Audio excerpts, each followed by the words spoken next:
Hello there. Welcome to another live stream with me, Shane Olson. How are you?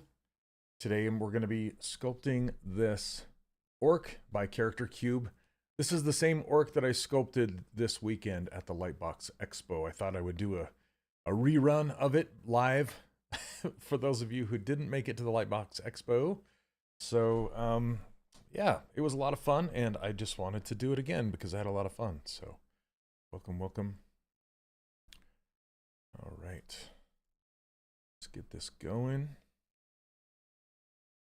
Let me make sure the title is correct.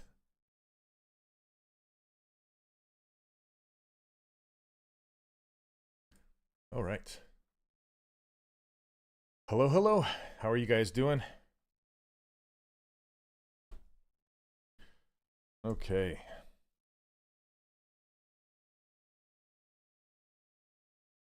Move this. I'm just going to grab a medium green color from here just so we have a sphere. Hey, what's up, Craig? How are you doing? I'm doing well, thank you. What's up, Brad?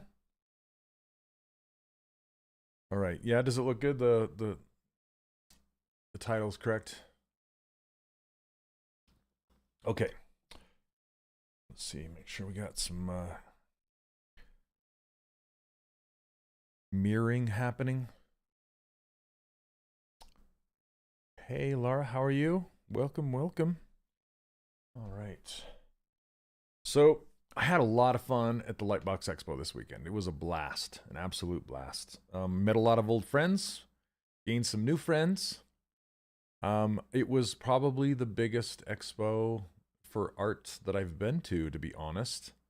Really, really good talks. I hung out in the Maxon booth with our good friend Ian, and Paul showed up on Friday. Caught a glimpse of Ofair, and it was great. Really fun. So if you can make it next year, I highly, highly recommend it. It's really great. If you have any questions about the Lightbox Expo, let me know. I'd be happy to answer them for you. It was in Pasadena, California. I believe that's the same place where they do, I can't remember if it's either America's Got Talent or American Idol, one of those two. Or maybe both, I can't remember. But I recognize like the front of the building and where the people come out when they're all excited that they got a golden ticket or got through or whatever. So yeah, Brad, isn't this concept awesome? I really, really love the character Cube. He goes by Kenny. I think his name's Kenny. Great stuff. But when I'm at the expo talking to people, it's harder than going live like this because I don't know, there's people that come up and talk to you and you want to have a conversation, so it makes me want to put my pen down and actually have a conversation with them because I feel like it's rude to just, I don't know, it's different and more difficult. Hey, Toke fan. Almost missed the stream because time changed. Oh, am I? Did it change for me? It still says noon for me. So crazy, crazy. Okay, I don't even. They keep threatening that they're not gonna do the time change thing anymore, but they always stick with it. Like they're too afraid. Like going to metric or something. They're just too afraid to do it. Love your work and your shapes. Love seeing your live streams. Oh, thank you very much. I really appreciate it. Thank you.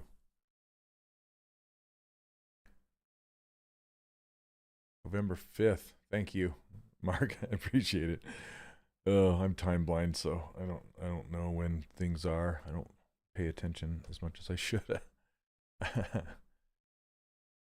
Hey, Justin, how are you, my friend? Good to see you. Missed you at the Lightbox. I thought about you.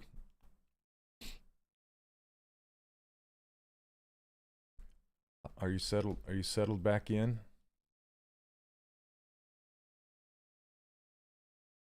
Yeah, man. It was a good one. I saw Bobby for a second. Just said hello. I'm talking about Bobby Chu. He's the guy who started the Lightbox. First one you missed. Yeah, I went to the first one and then this one. I missed, well, I watched the other, you know, the other ones online, but I didn't go last year. So it was nice. It was nice to go back, and I was able to demo in the Maxon booth, so that was fun. It's been a long time since I've done a live demo. Saw a lot of old friends. Most of them you knew. Steven was at the, you know, your old companion work buddy. Staying with your brother? Okay, sweet. Yeah, I hear you, man. I hear you. We should catch up.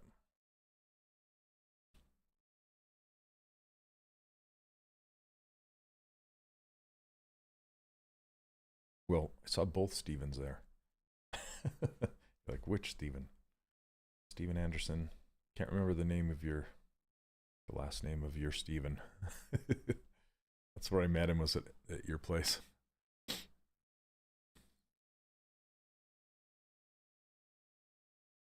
Giving this guy, I want to give this guy a really, hey, what's up, Sammy? Welcome.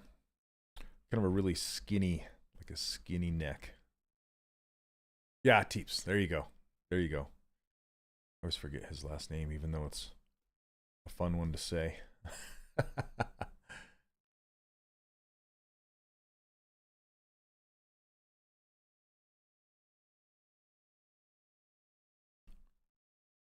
Okay. This head shape kind of reminds me of that the head shape on Stitch. There's like a female alien lady, and her head shape is kind of like this.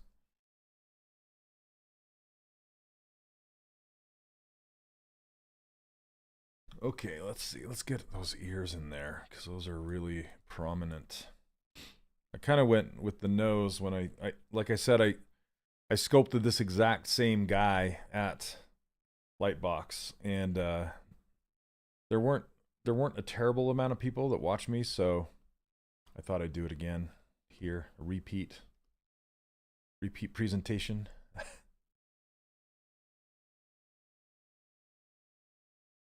Saw Letitia there. She's amazing. She was doing a demo. I saw Louis, but I didn't talk to him. He was kind of walking the floor.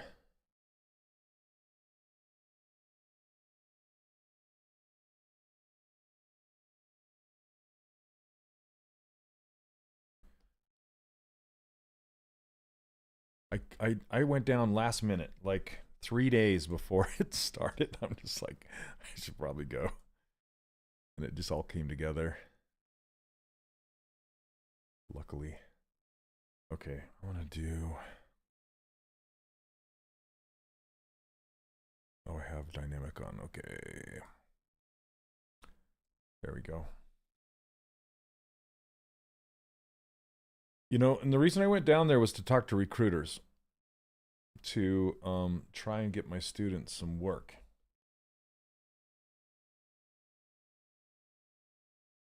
Still using ZBrush 2022. Is anything that added worth paying for? Another night? Why would you need to pay another $900? If you're using 2022, you can just just hop on the subscription. I don't think it's another $900.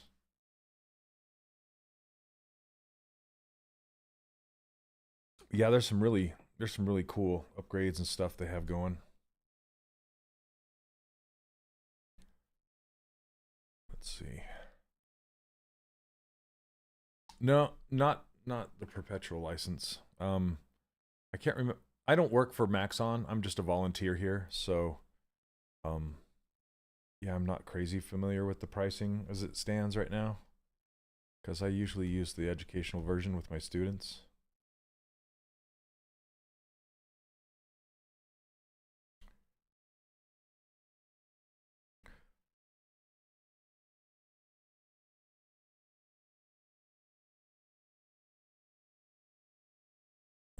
turn this off.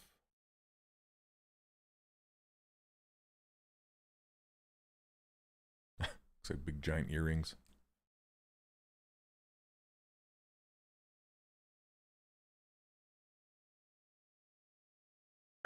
Neil, funny. No, so all the recruiters from the big studios were there. It was pretty insane. Like when I say big studios, I mean like Blizzard, Riot, PlayStation. Those are on the game side, and then on the film side, they were like Disney, Netflix, DreamWorks, Skydance, all those big film and TV, Nickelodeon. I didn't see Cartoon Network there. Pixar, Lucasfilm.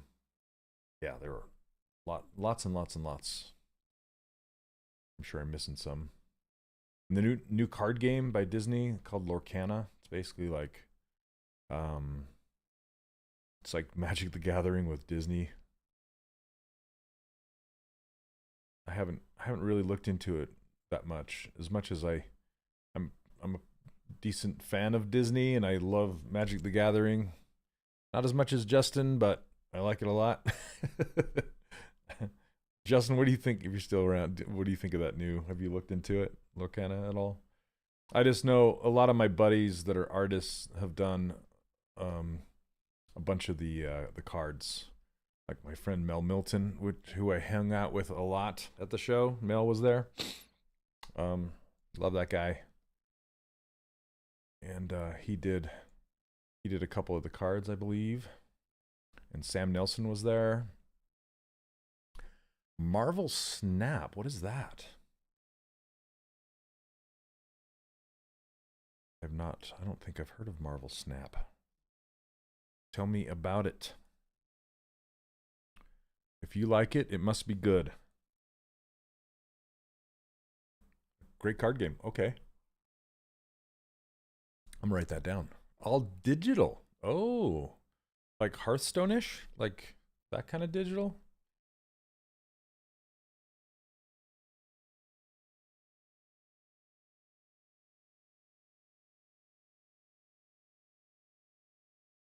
The team that made Hearthstone left Blizzard. Oh, are you kidding me? Okay.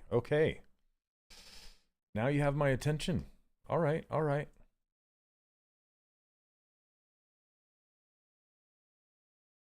Very interesting. So you're enjoying it, I take it. It's called Second Dinner. What a great name. Hey, what's up, Justin? How are you doing? Another Justin has entered the arena.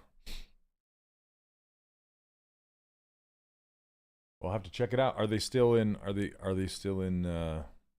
California? Like making it in California? Or probably nowadays they're just all over the place, huh?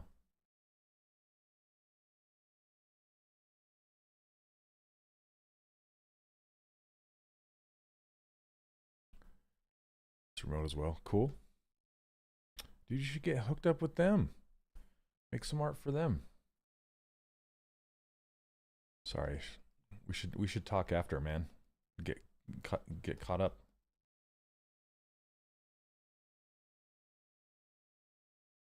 You are? Well, shit. Sorry. Excuse my language. That's awesome, man. I try not to swear on my streams, but that's worth a swear. Dude, that's awesome.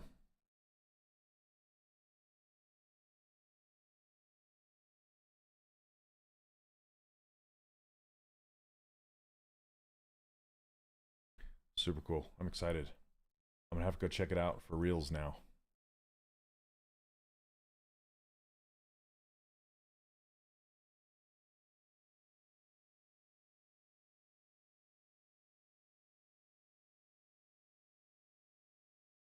I love that the card games aren't going away.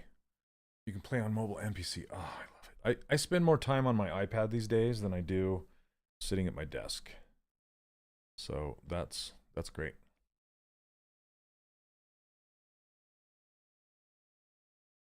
I like to be untethered. Speaking of untethered, I went to Aaron Blaze's. If you guys don't know who Aaron Blaze is, he is a phenomenal illustrator slash animator. He directed Brother Bear for Disney, and he animated on all the big classics like Beauty and the Beast and Lion King, and you know those little movies. And he was demonstrating Procreate Dreams, which is the new Procreate coming out for iPad that is 2D animation. And I was absolutely blown away. Not gonna lie. And I hope that I can figure out some kind of even if it's like 3D assets turned into like 2D puppets that you can animate. It makes me super stoked about it. Hey, what's going on? Sarah, how are you? Welcome, welcome. Just wish I had a PC port. Yeah, you know, I'm a PC guy through and through. You know, but I ended up getting an iPad. I'm trying to remember why. Why the first? I'm trying to remember what was the first thing that made me decide to get an iPad. I can't recall, but holy cow. Because I used to get like Samsung tablets and all that stuff. No, it was pre-Nomad. It was, well, there was Forger on there. And there's some, well, Procreate's on there, of course. I can't remember. But just, I mean, I use it as a miniature TV, you know? Like, just hanging out with my little... I know you can do that on other tablets, and it's just fine, but something about the iPad, and it was the pencil. The Apple Pencil is just incredible.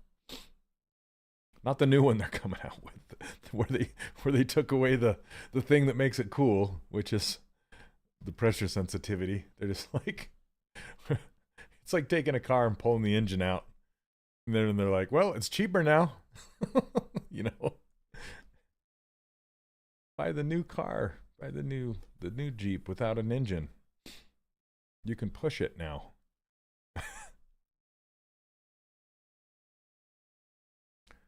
Sell an adapter for pressure, and the way you charge the thing is just bonkers. Like the way you charge the first pencil was like one of the worst decisions ever. It's like you have to plug it on the back on the USB-C or Thunderbolt or whatever the heck it's called from the side of your iPad, so it's sticking out. You know, like it's just gonna snap off and break both your connector on your iPad and the pen itself. I like the one I have. It's a 3rd generation Pro, and the pencil just lives on the top and magnets to it and just charges while it sits there. Super nice. But yeah, I really enjoy it. Again, I wasn't the biggest Apple fan at all. I wasn't an Apple fan for a very, very, very long time.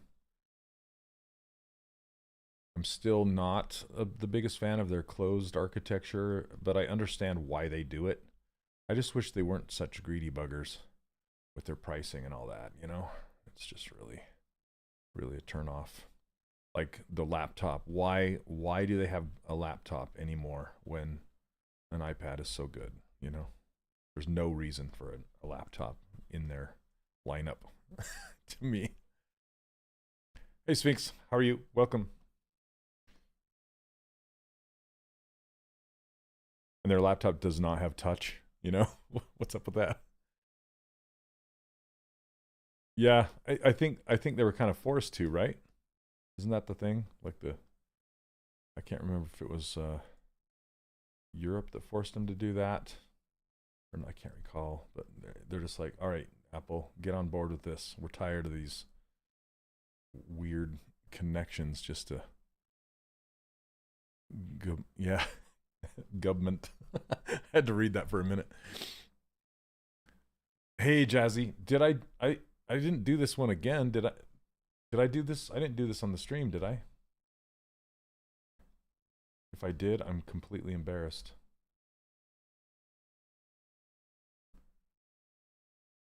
Did I really do this one? I've done a bunch of his other ones, like his I did a vampire. It's very similar, but it's different. If it's this exact one. Hey Tim Dan, how are you?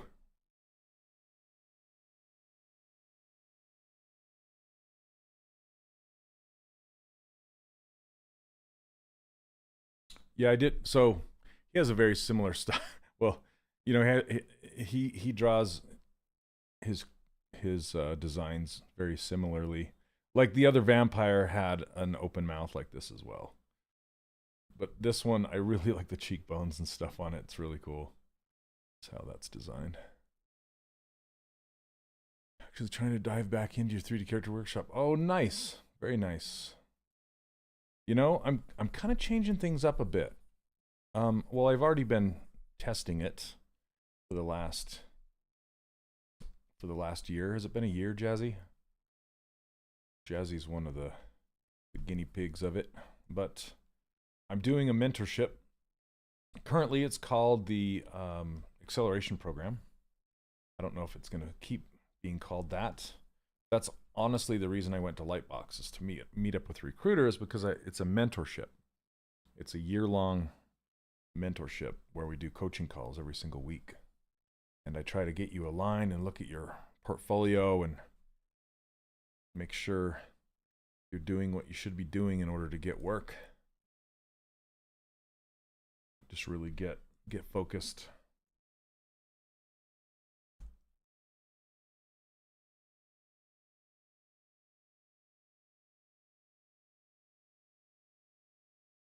That's him. If you're interested, reach out to me, like on Discord, DM, and I'll tell you more about it.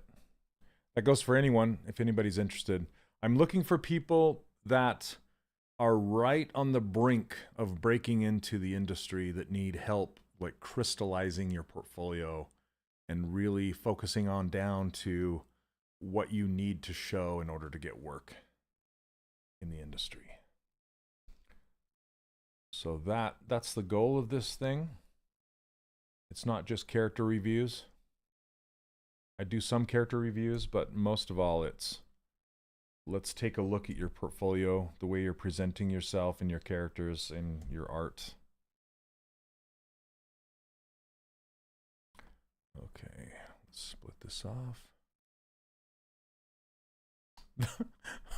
That long name, the one and only Brad. Yep, Brad's in there too.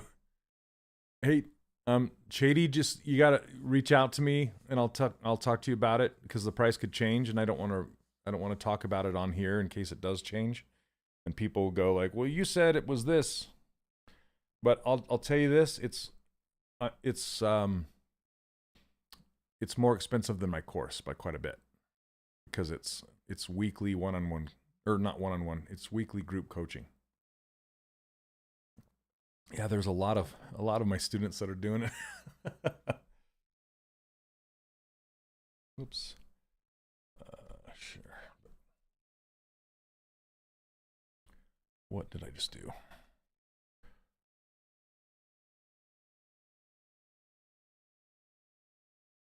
Oh, come on. Okay. Let's subdivide that up.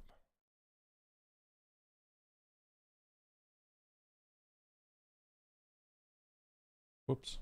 Gosh. They were both in a purple group. Purple group.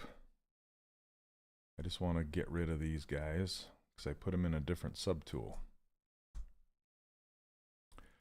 So essentially, I'm kind of, I don't want to say competing, but I'm kind of going up against those big box schools. What the heck did I do?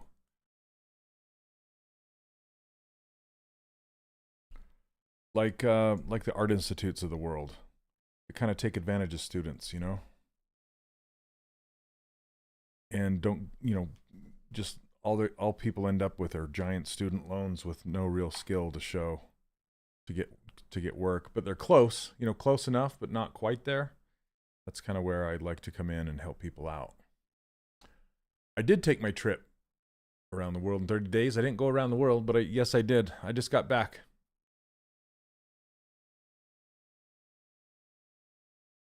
Let's see, turn off local symmetry, mirror and weld.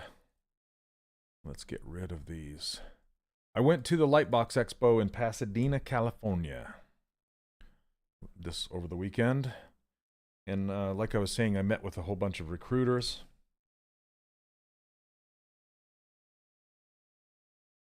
Bunch of old friends. Does your workflow on characters allow them to work for animation or more into toys? Both, actually. So my current course, it's called the 3D Character Workshop. I take you through the full production of making a game character. Thanks. Much more comfortable in this environment rather than I did a demo live at the expo twice in Maxon's booth, and it was it's kind of nerve-wracking when there's people kind of hovering live and watching and asking questions. I don't mind it, but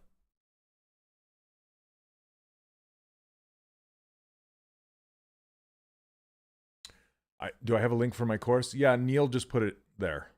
That's so my acceleration program is not advertised because I'm looking for very specific people. Like I said, if your portfolio, if you've been like searching for jobs and you don't know why you're not getting hired or looked at or whatever, those are the people I'm looking for. I also talked to a lot of people there about, and those of you in the acceleration program, about doing some fireside chats. And Justin, if you're still here, I would love for you to come do a fireside chat if you want to with the acceleration students about, you know, the industry and all the goodies. Yeah, that'd be rad, man.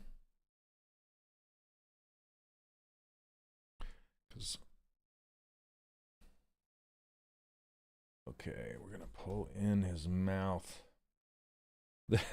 This guy, as I was making this, do you guys remember the Bat Boy from like the Enquirer magazine?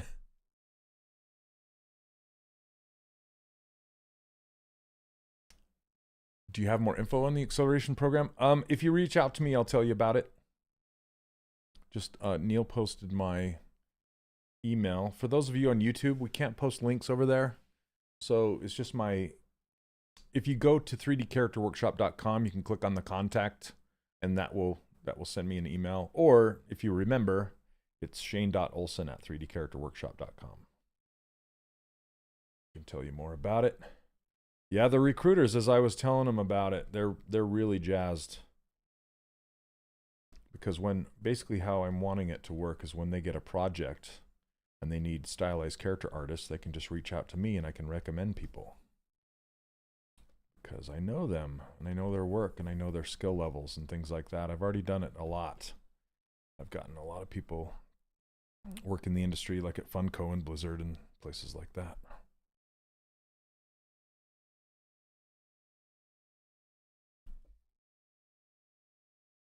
2 years in the industry, still just environment artist, but you're a kick-ass environment artist.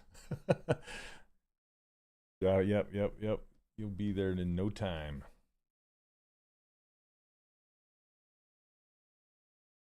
Yeah, I talked to some really great stylized character artists like Letitia,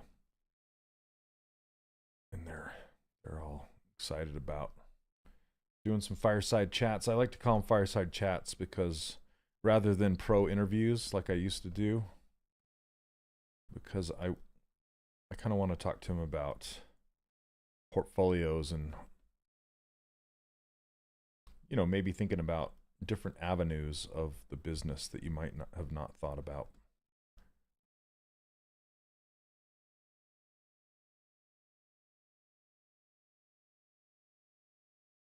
Like Justin, he does 3D concepting, and that's not a lot of people do that, and it's an option. are opportunities where you might not even know where they are.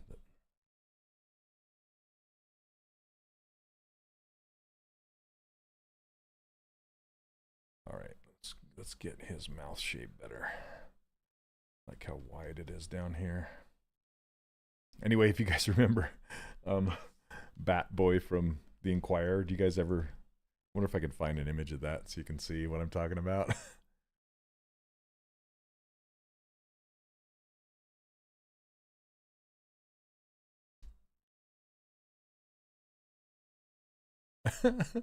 Yes, I found it. Okay, it's pretty disturbing. just as a warning, it's pretty disturbing. Here, hold on a second. There you go. Look at this. I love this like double chin. Why does he have a double chin? Oh my gosh. Anyway, it reminds me of that a little bit. That was on the front page of the Inquirer. Hello, yes, this is live. Welcome. Yep, classic Inquirer. Yeah, I hate it. It's so weird.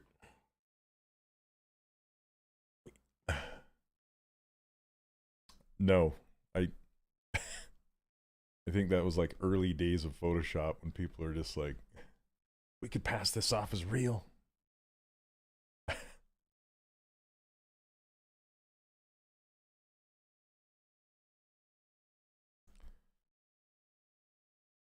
this out further.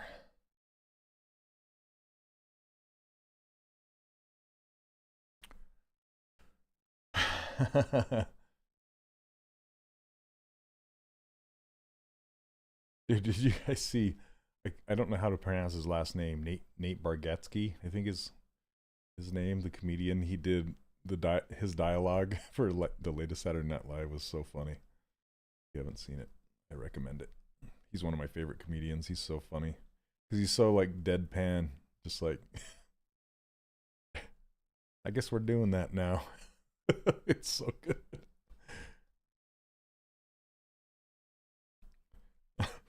It's like, I'm from the 1900s.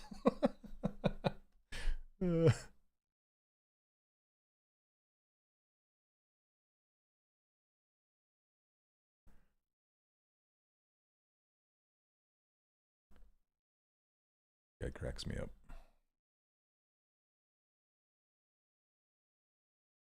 Need to give him a nose. You know, a nose. Not a yellow nose. Let's go green. I know it's pink, but we're going to go green for a minute. Let's see here.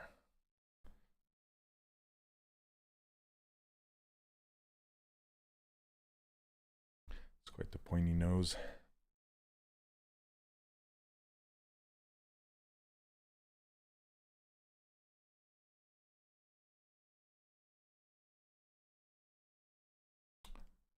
Justin, do you work in Sculptris Pro much with the stuff you do?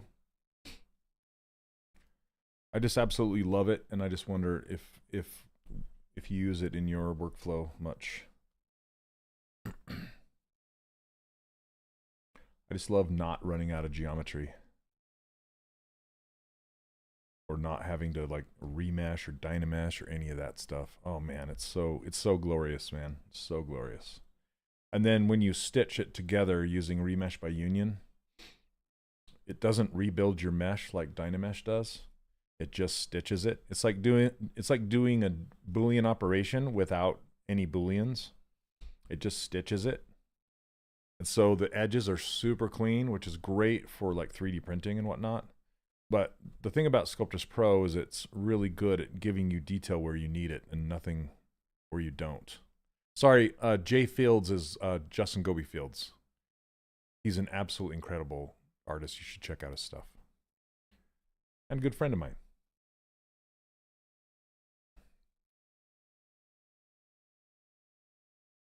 Sorry, just in case. Yeah, the other one.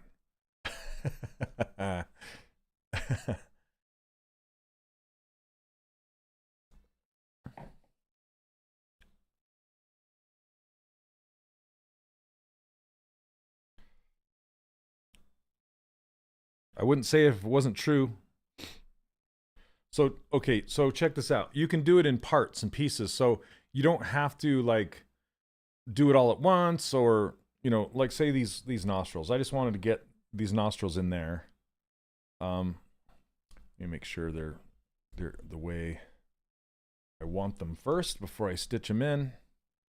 I mean, because that's the beauty of this, is that they remain editable until I decide to stitch them in, right? They're pretty high nostrils. Okay. I thought Leonard would show up by now. Thanks. I hung out with Leonard a lot at the Lightbox expo. Leonard is a retired Imagineer that visits my live streams often. It was nice to finally meet him in person.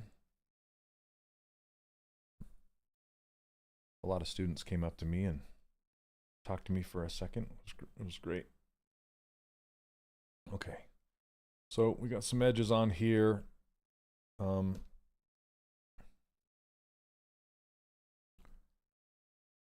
do a Star Wars. Yeah, man. I'm down.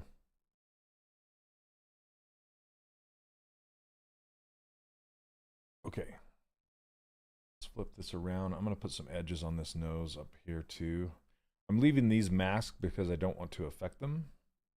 So I'll just grab this pinch brush and just kind of make a bit of a valley, right? Or valley, peak going down the sides of the nose like this. Hey, William, how you doing?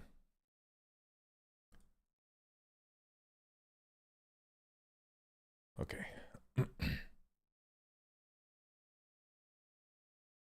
Rise, I did go to Lightbox. It was over the weekend, and I'm back.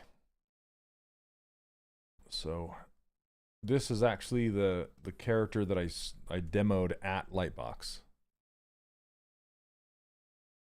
So I'm doing it again so you guys can participate. Okay.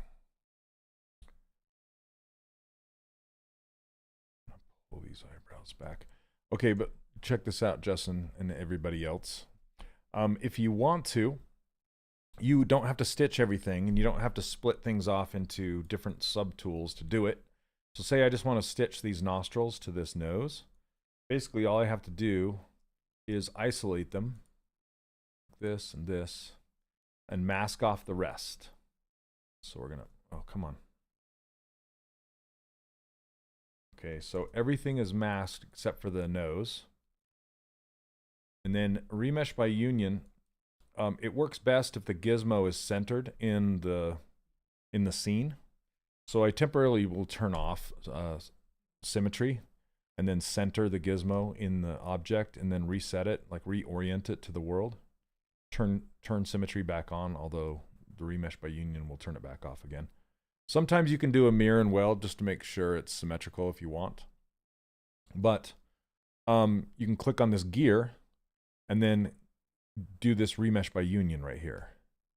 Check this out. Look, it looks like it didn't do anything, but if you inspect it closer with the wireframe on, you can see that it rebuilt just where the geometry connects, and it gets rid of interior geometry. It's so amazing.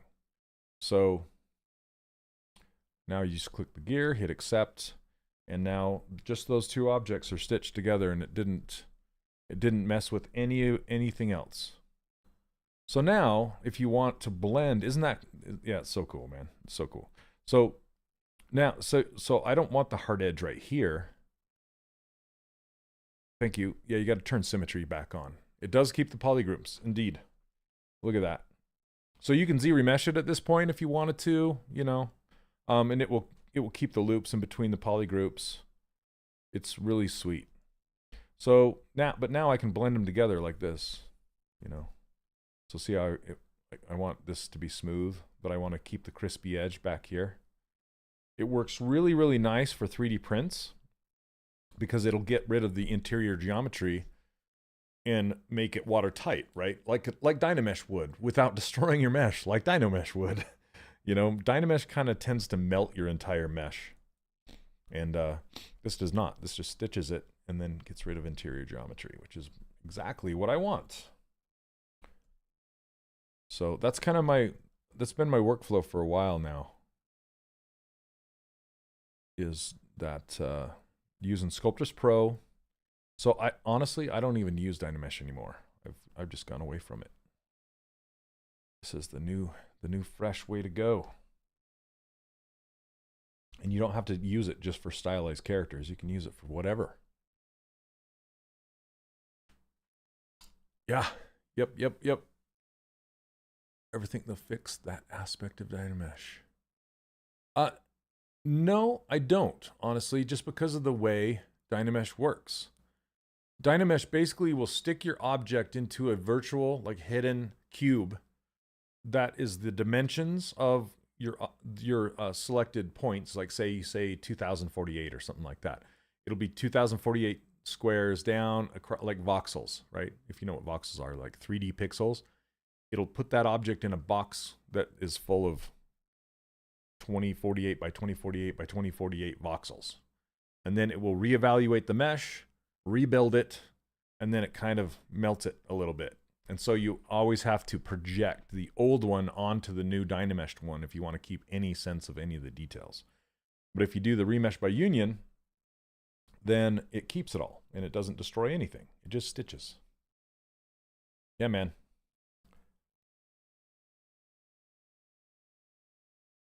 I accidentally discovered that one day, that remesh by union.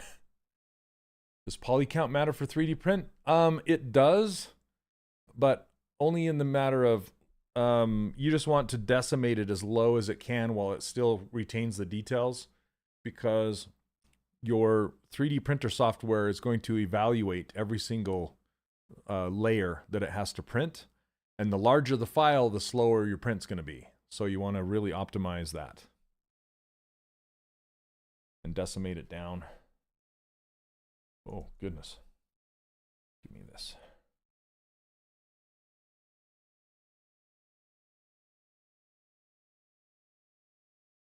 Let's get some edges on here. Hey, Giuseppe, how are you? Welcome, welcome. Well, I'm glad I could show you something, Justin. Another tool to stick in your tool belt. I really, really love it. Seriously. There he is. What's up, Leonard? How you doing? I think the time change threw some people off.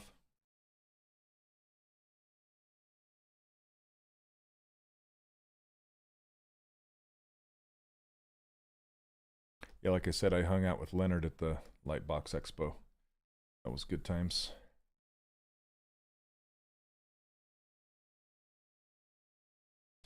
Okay, let me give this guy some eyelids. I'm gonna do two sets of them, lower and upper, because this I like how the lower are pink. Really cool. Does project details work with the Dynamesh object? What do you mean, Jazzy? Like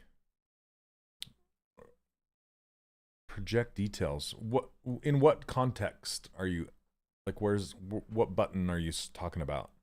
Because there's just regular project. Are you talking about when you Dynamesh, the option to turn on projection? Because it's, yeah, Leonard, I hear you, man. Because if you turn on that option while you are Dynameshing, it all that does is it projects the pre-Dynameshed object onto your newly Dynameshed object. It like caches your old object, but I like to have more control than that, so I like to duplicate it first and then just project it by hand, because then I can adjust some of the settings and stuff. And I like to use Dynamesh Master when I did use Dynamesh, but I just don't use it anymore. Yeah, this plane is amazing. And I love how it's like this little triangle right here, and then it's got like this this flat plane rolling around. That's kind of one I missed when I was doing the demo at Lightbox. I wasn't paying attention. Yeah, Jazzy, I would just ignore the project on Dynamesh, because again, it's like it just does it without your control. And it's doing the exact same thing. It's just like automating steps, and I'd rather have the control. So I just avoid automating the steps and do it by hand personally. But again, just say no to Dynamesh. No, Dynamesh is fine. It's totally fine. It's not. It was a workflow that I used for years and years and years. There's nothing wrong with it. So if you do that, don't feel like, oh, I got to do it this way because Shane said. No, that's not the case at all. I'm just telling you my preferred method so you can try it. If you like it, go for it.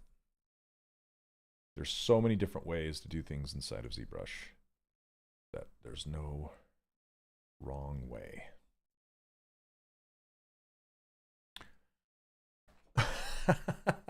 Yeah, you know, it's okay. It's okay if I show you the way and you like it, use it. Since I do a lot of 3D printing, ever since I found that Remesh by Union, yeah, I just haven't used it.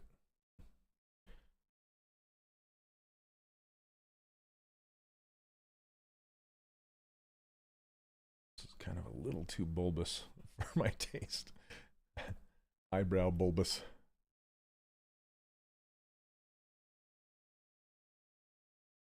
Squish these together a little more. Also, Justin, another thing to check out is Character Creator. Well, all you guys, it's really cool. Hey, Tim Down, how you doing, man? People say that about me all the time. Say what about you? I missed the joke.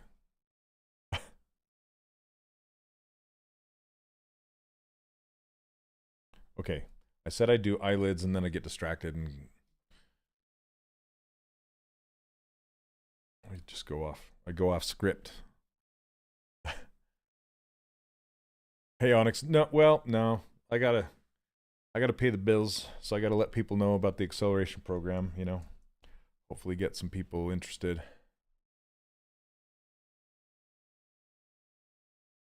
No rest for the wicked. Okay, I'm gonna delete higher and then draw. Let's do, I can turn on just dynamic subdivision. I don't know why I didn't do that.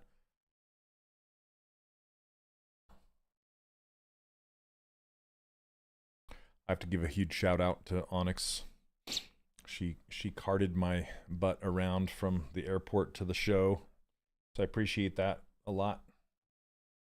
Okay, so here's another tip, trick, technique, whatever you want to call it, that my friend, I'm trying to remember, was it Steve James showed me this? I think so. I think Steve's watching, but he doesn't really talk much. Was it you, Steve, if you're lurking? Anyway, turning on transparency on other subtools allows you to draw through with the topology brush and stick to whatever is not transparent. So for these eyelids, I want them to kind of stick to the eyeball underneath the skin. So I don't want to draw on the surface of the skin of the guy, just the eyeball.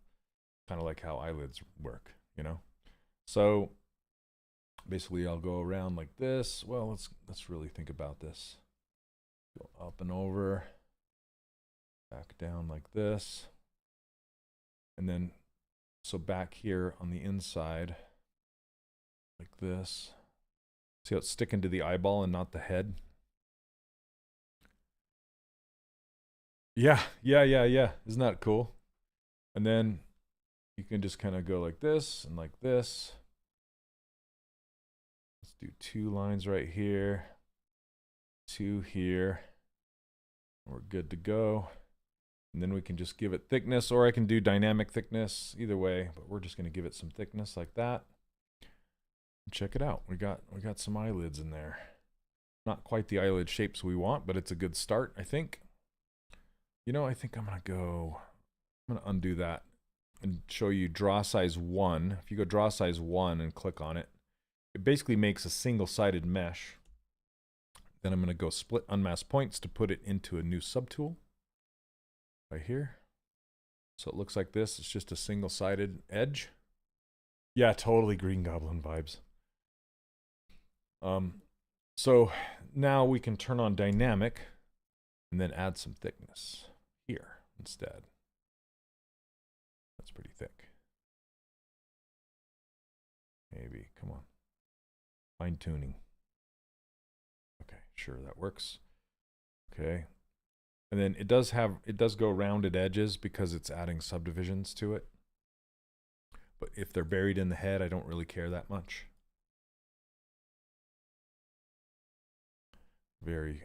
It's very Green Goblin. Okay. So now we can, again, if you want, you can turn on transparency so you can reach inside and adjust it from out here. It does kind of shoot through. You don't have to turn on transparency, but it's nice to see. I'm just kind of looking at how far down it goes. But the angle, well, it kind of works. I'm looking at this dark line here, and I want that dark line to come from the shadow, hopefully, and not necessarily a new separate eyelash piece. But if I can't get it to be dark enough and look correct, then I will most likely make a new piece. But now you can see this goes from like, these are kind of different from each other a little bit, but it goes from thin to thick to thin again. And mine is kind of constant all throughout. It's like it's the same parallel. So I'm going to pull up the skin to reveal it like this.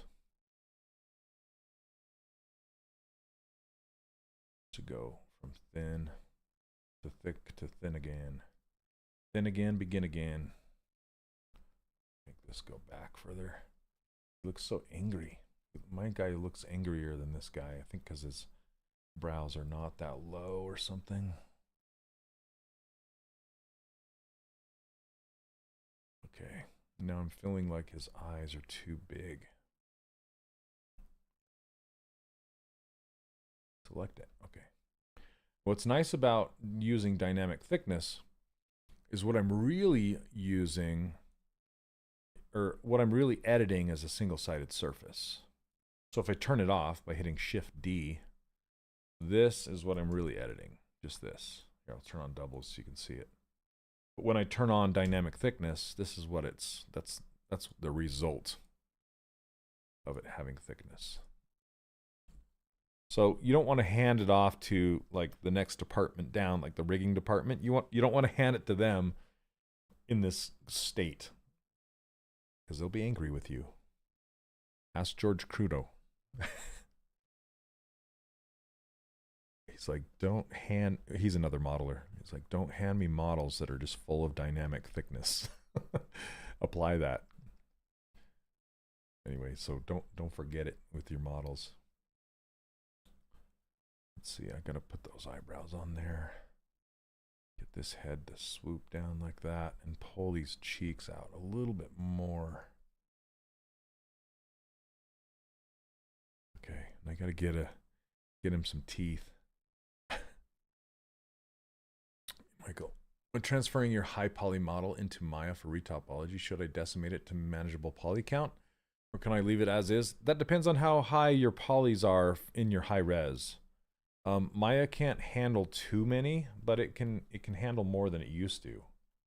So I would say if it's like, man, it's been so long since I've really done that. But to be safe and faster, it's probably good to decimate it, to push it over there.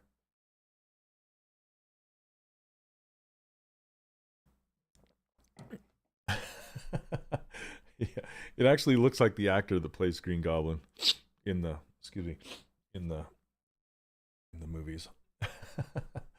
Pretty funny. Yep, sure. I want to give him a deeper mouth cavity. There's a really cool Green Goblin collectible that I saw a long time ago. my friend Tony had. I just love the shapes of his face. They weren't too different than this. Yeah, William DeFeo. Yeah, he kind of looks like William DeFeo, doesn't he? My sculpt does. I think it's because I need to kind of drop. So currently the eyelids on my guy, they kind of peak at the top, like up here, and I feel like these are kind of offset like this. So I need to kind of offset these eyelids to look more like that.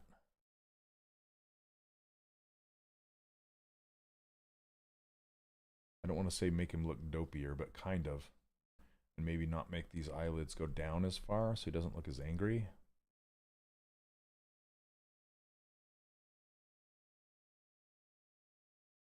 Pull this head back up. I didn't like how far I pulled that back.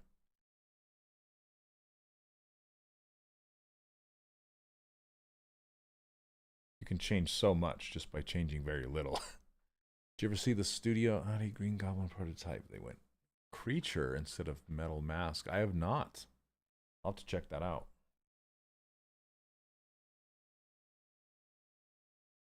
I pushed it a little too far over. Yeah, I'll have to check that out. That sounds awesome. Like venomish type creature, like that.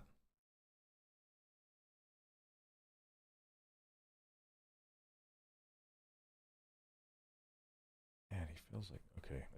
I think I just need to get teeth in there, and eyebrows on him. His ears are too low.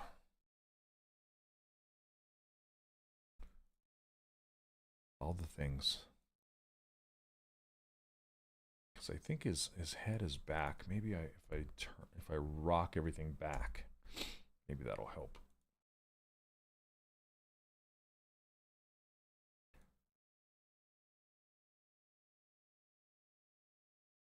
Let's see. His head is too. Okay. Yeah. If you're on Twitch, yeah.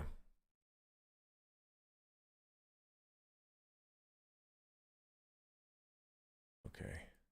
Oh, I have seen that. Oh gosh. Okay, let me pull it down for people to see, just so you can see. Look at this. Ah, look at those ears. They're so great. That hook nose. Oh man, look at that. Yeah, that's really wild. I can't believe it moves as much with his face. That's really awesome. Gosh. Okay, that's cool. You're right.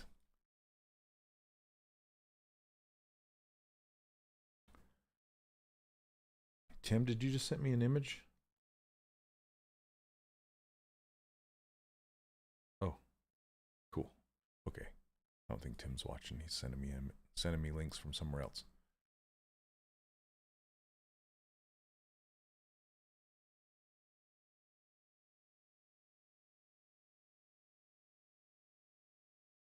I think there's too many green goblins for me to pick out the one I was talking about that Tony had a long time ago. It was really pushed. Oh, I did find it. No, I didn't. Gosh dang it. There's too many. Too many.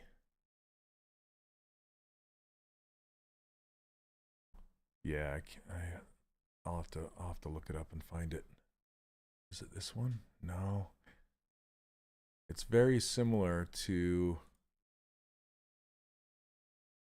It's kind of similar to this one, but not. It was so much cleaner.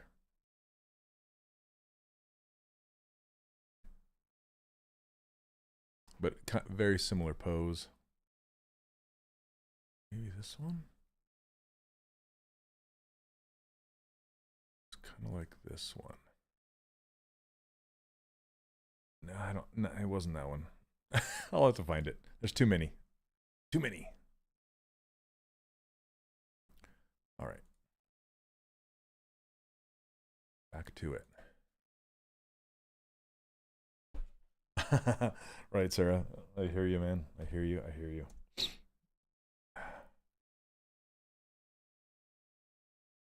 Okay. It's like I want to get his upper lip looking better. His jaw. Okay, let's just get him some teeth in there.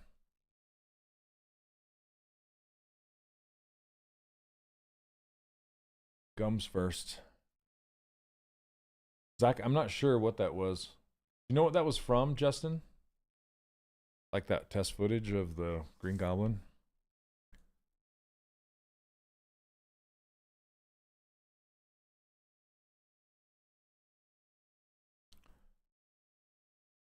Okay, let me split this off.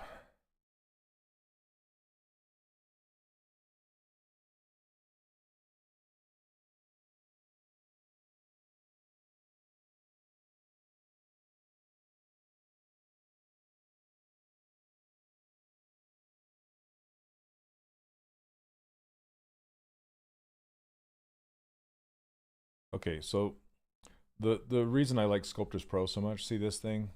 Like I'm squishing around. When I start to pull it back beyond its limits, it'll start to stretch the polys out. And at this point, you know, you could either like ZRemesh it or Dynamesh it or whatever, but if I'm using Sculptris, I can just go zip and just hit it. And it just evens out that polygon count. You know, it's just like gives me a nice even surface, and then I can just continue pulling it around. It's just, I don't have to stop. I don't have to do something else to it. Yeah, man. You get it. You get it.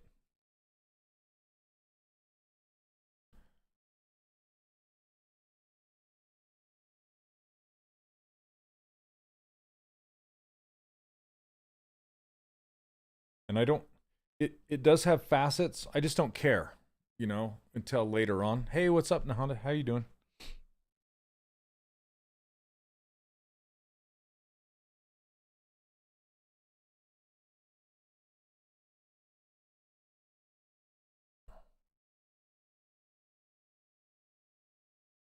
Hey, Voxel, how you doing? Welcome, welcome. So we can just kind of get some gum holes going. Yeah, it does. You want to go higher resolution. You want to, yeah, you have a tendency to want to fix it because it looks low resolution, but you kind of just have to look past it until you're ready to get that resolution in there. Hey, David, how you doing?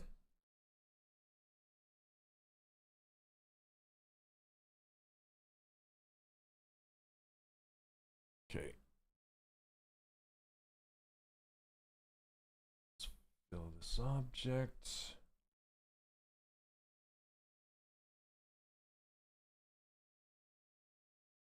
Would you consider this kind of exercise advanced, or can a beginner use it to improve? I mean, I would say what I would practice the most as a beginner is just character blockouts, and that's essentially what I'm doing right now, is just blocking this guy out with shapes, just getting all the shapes in there. So as long as you know how to insert shapes and move stuff around, it's absolutely beginner. I would consider it.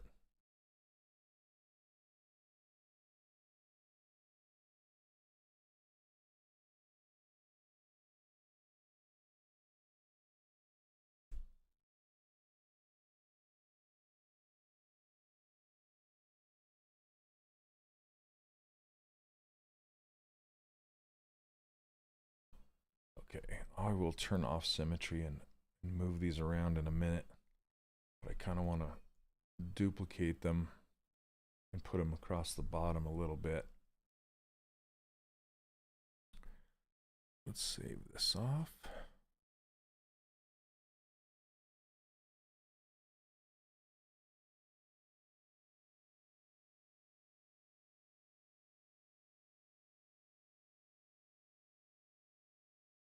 You guys see the fisherman I was working on last time?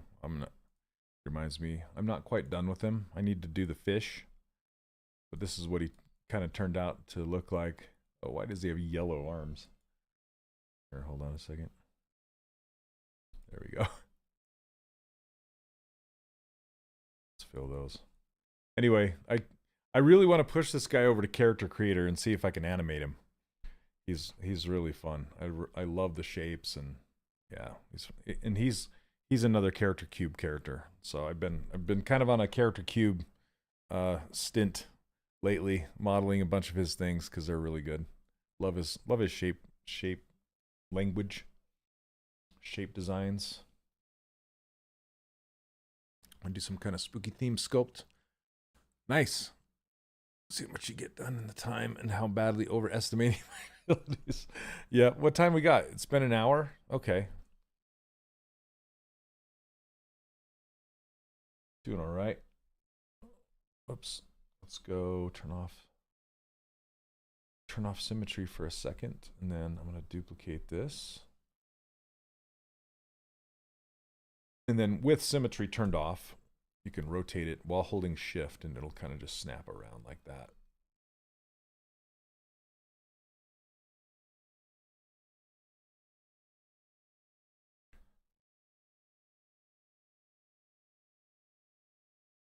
Okay. I want to put these in another subtool. So split unmasked points is my favorite go-to for that. And then these are all short and spiky on the bottom. I just wanted to get them in place. And then we can do an auto groups here. Just put each tooth in its own thing. We can leave symmetry off and just kind of go for it.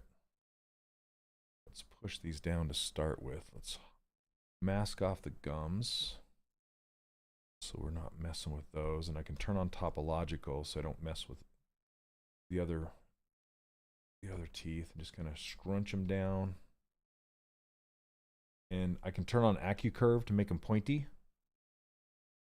Just pull out little points. Just make sure you turn it off when you're not making points. These are little tiny guys. Hey, Sparky, how are you?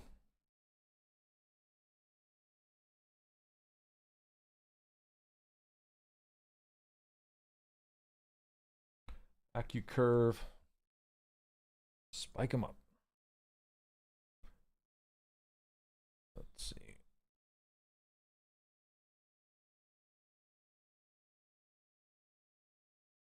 I like how they're not. They're kind of all kind of leaning to the left, spiking to the left. It's 3 a.m. What are you doing? I couldn't sleep in Australia either, to be honest. I'd be too afraid something would eat me. Okay,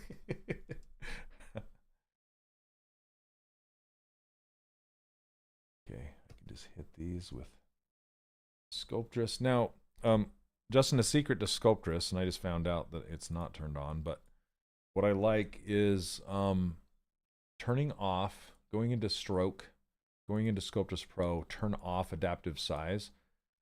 I need to figure out when they're going to update the quick launcher for ZBrush, because you can turn a bunch of stuff off or on depending on how you like your settings.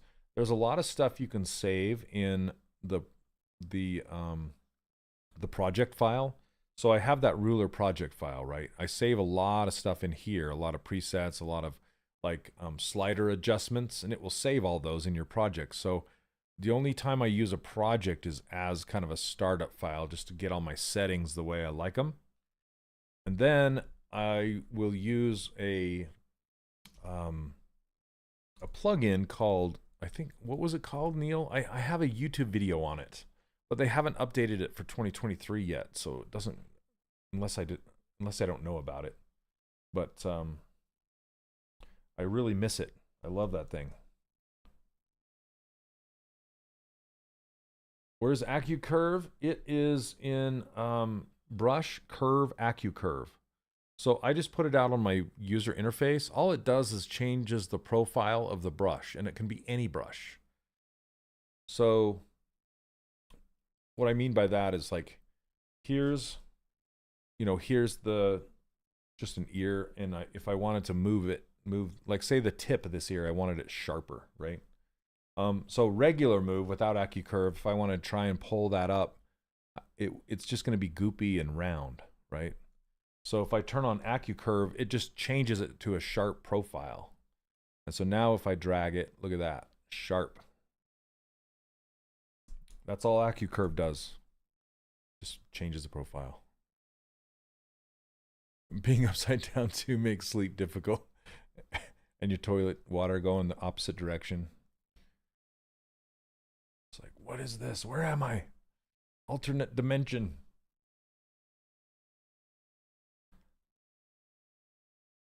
See,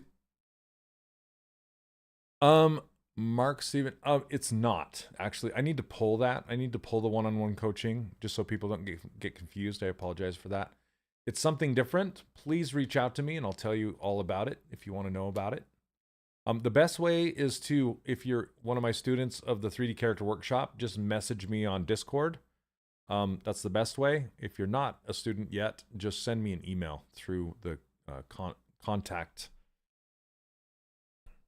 and I'll get you. Or you can just add me on Discord. I actually somehow got the name Shane O, so lucked out on that. What's up, Jace? Okay. And so basically when you turn off adaptive size on Sculptris Pro, it locks it to your scene rather than your brush size. I don't know how anybody can work with it tied to the brush size.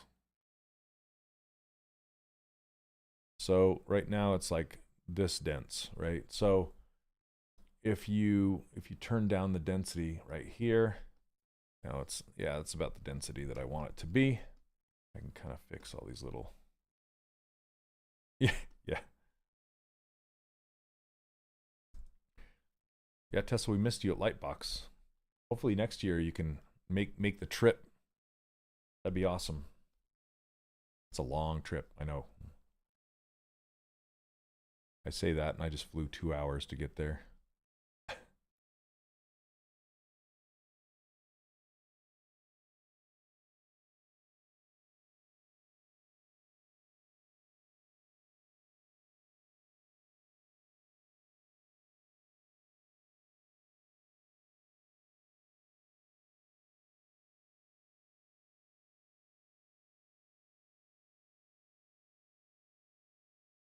Yeah, there was a lot of people from Ian's Discord. It was fun.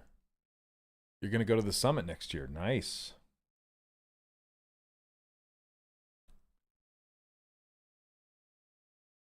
It makes me wonder where they're going to have it next year. Because I think Noman is moving to North Hollywood or something like that. I don't know.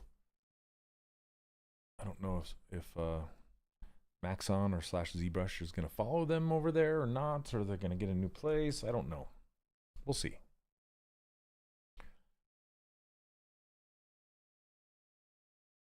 Okay, so let's do the same thing and adjust these teeth. Oh, it is? Yeah.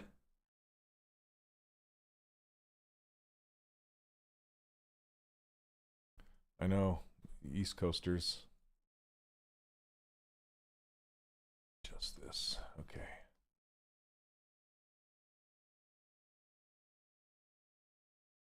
Sometimes, the only thing about Sculptris Pro that I don't like is sometimes it'll make these little rogue faces, these little rogue polygroups like this. See these little purple triangles? All you have to do is hit auto groups again, it's fine. And sometimes it'll make holes.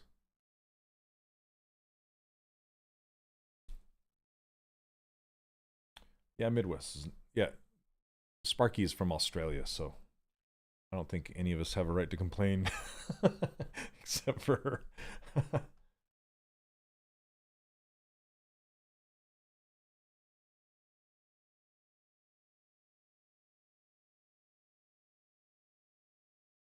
The so yeah, Vadim came all the way from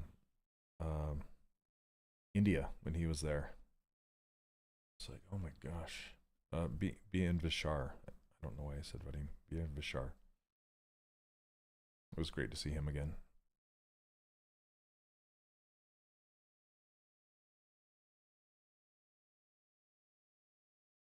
I don't know if you say Vishar or Vichar. I should have asked him. He does amazing, amazing work. He just drove from Santa Clara. Yeah. Meep, meep. I'm here. Flying from Utah. 2 hours.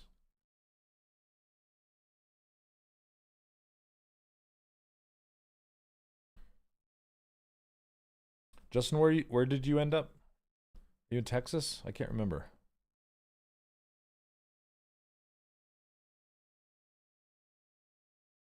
Sure, cost of living is way easier. Illinois, there you go. Hopefully, cost of living is helping you out. Yeah, for now. I'm sure you probably want to go back eventually. I don't know. Maybe not. I don't live there for a reason. I like to visit, but I know that's where the business is.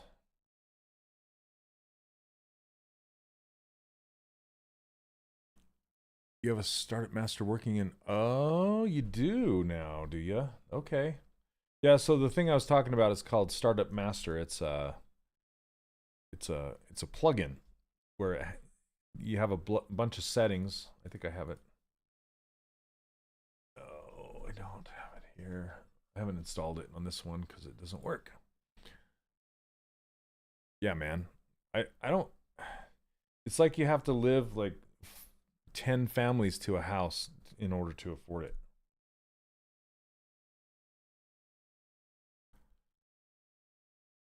Go a little north in Wisconsin. Yeah. I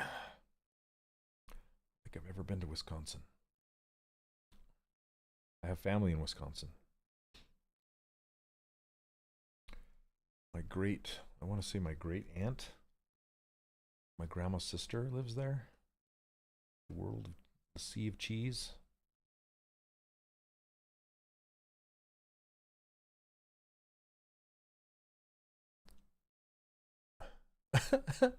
Oh my goodness.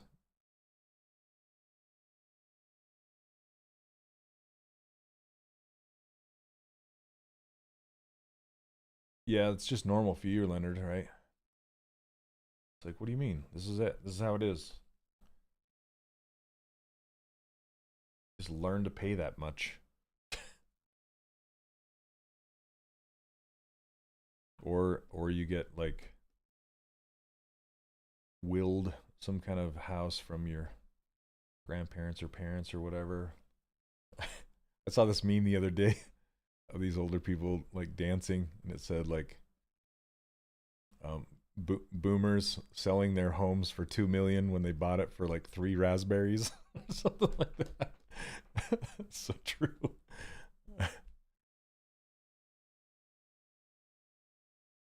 Okay, I'm gonna separate this.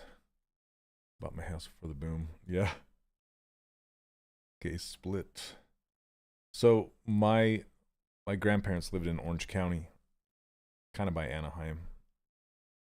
Essentia, I think it was called. And I don't know how much they paid for their house, but it wasn't nearly what it is today. I don't even know how much they sold it for, but oh my gosh. I can't believe housing prices. Nuts. Okay, let's do mirror and weld. Well, let's do mirror first. Mirror and weld. Whoops. Need this. There.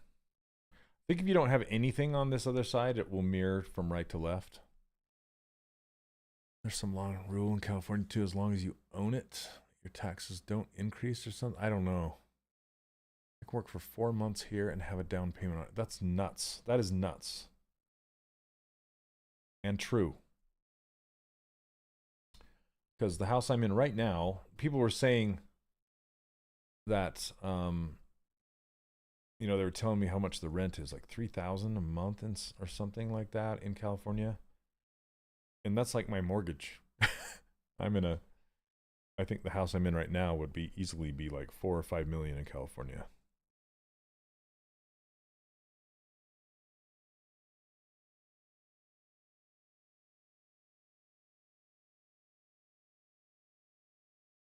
it was 5. Oh my gosh, dude.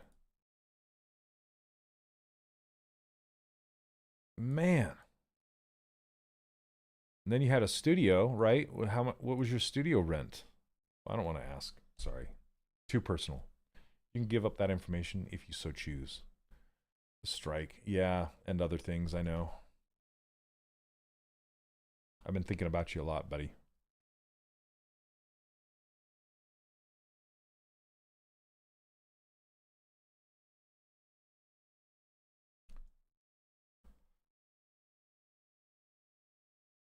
All right.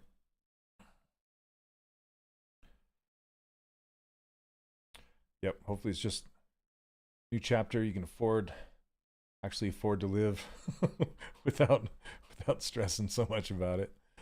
Yeah.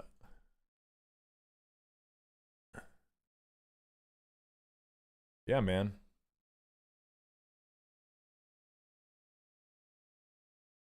I hear you. I think these are too close together. Too perfect.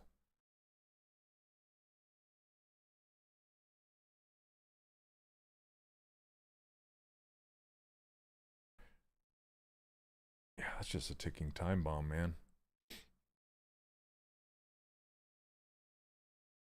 Can I get a full on? Oh, a side view for a second? Yeah, sure.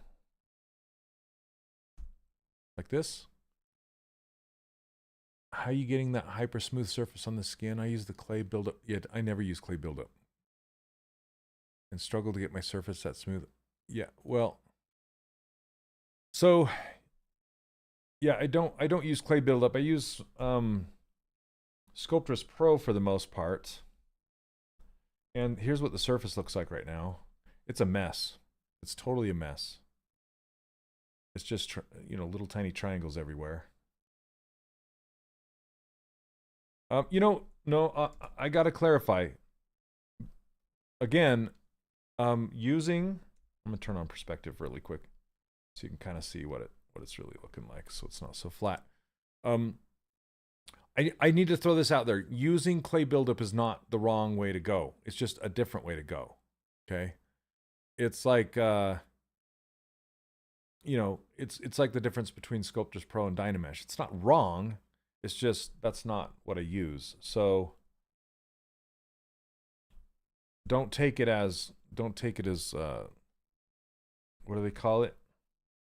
Scripture or whatever. It's not. There's so many different ways to do things in ZBrush. That's kind of the beauty of it. It's like work however you want to, But yeah, that is the way I work. I like to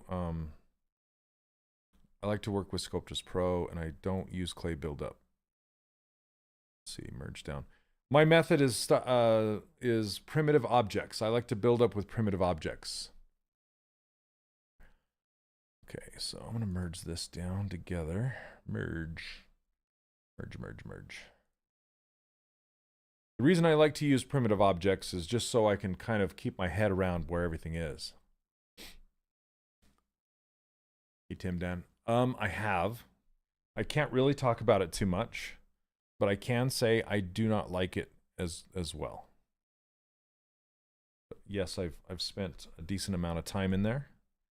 I like to render in there. I like lofting curves along curves in there. That's about all I can say. You know what I'm saying? Exactly the same. Oh, did I lose you guys? I had a little internet hiccup there for a minute. Tell me if I'm back. Am I good? Are you guys good? Can you hear me for a bit? Okay, sorry about that. It's like da-ding, da-ding. Okay, sweet. Okay, what I was saying is all the way up to high resolution, the process is exactly the same no matter where you're going to take your character. So whether you're taking it to film or television or 3D printing. Now, saying that, there are some things you have to think of if you're going to be doing 3D printing and stuff like that. Like you have to have your objects thick enough to be 3D printed.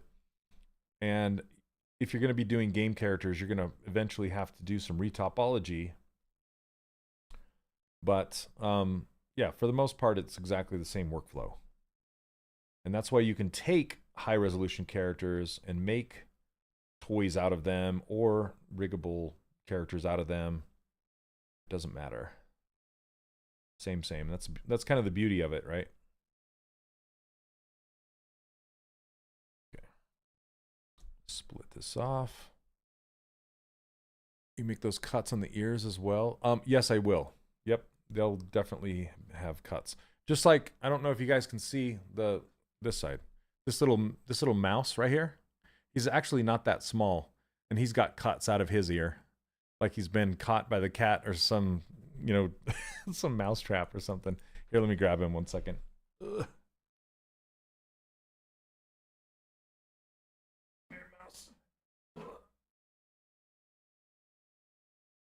There we go. I can show full camera for a second.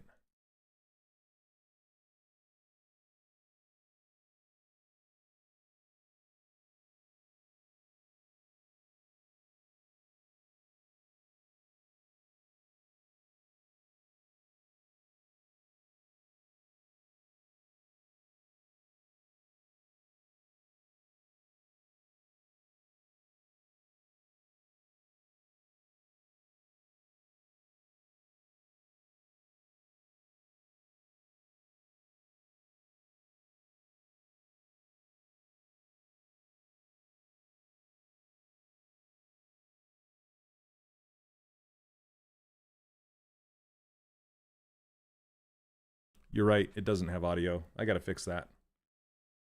Anyway, I was pointing out that this is a cheese knife right here. And I was pointing at the little cuts in his ear. But the fact that I made him during this during live stream a long time ago. What does Topology do on the move brush? Topology, so are you talking about topological down here? This guy? So basically what all that does is it allows you to isolate your movements. So, like for example, I have these teeth, right? And if I pick move, if I don't have it on, it moves everything together all at once. If I turn it on, it allows you to move them individually. Just whichever one you touch first, that's the one it's going to move. And the reason I have the button topological, which you can find under brush auto masking topological, the reason I have this out on my user interface is so you can turn that on for any brush, even the smooth brush. It doesn't matter. It's like a toggle that you can turn on and off. Because you'll see move topological in the brush menu. I don't use that because I just use this as a toggle. It's so much easier. It's not based on polygroups. It's based on object islands. If you want to base it on polygroups, you have to turn up the polygroup slider. There's a slider basically in the same spot where you find the topological, and I can't remember what it's called, like polygroup or something. But I don't use that much, so I took it off. I used to have that on my user interface, but I took it off. And then this range right here, this is the range of the fall off of it. So if you have like a mouth with upper lip and lower lip, then masked by polygroups. Thanks, Wilberth. So if you have a mouth with a upper lip and a lower lip, and you want to work on one but not the other, you can either use polygroups and hide one or mask it off, or you can use topological with a very low range on it, like a 2, and that makes it kind of like a spotlight range, and it has kind of a fall off. So let's get some color on this guy. I need to add those lower eyelids. Let's see, it's been an hour and a half. Okay. Just kind of trying to keep track of my time here. This lower chin needs to go.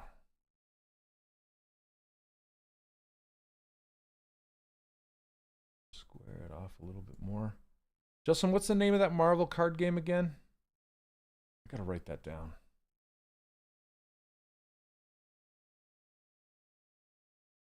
Check it out for sure. Okay, his ears are so much bigger. You can always check.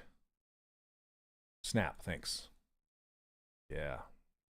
Justin's doing a card for it right now, he said. Okay, so the beauty of Spotlight is you can grab this concept image, scale it up, turn the opacity down, and you can float your character behind it. Just kind of check your proportions.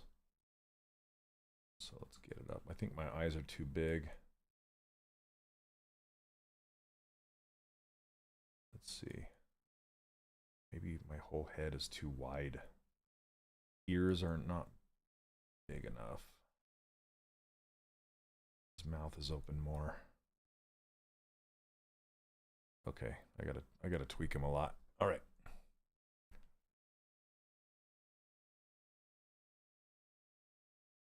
Anyway, you don't want to try and match it exactly to the reference because it'll just throw your model off. What is what called again? Cherry, what are you talking about? The image is called Spotlight. So here's another trick is you can use posing not just for posing, but to edit a larger portion of your model, like moving things all together if you want.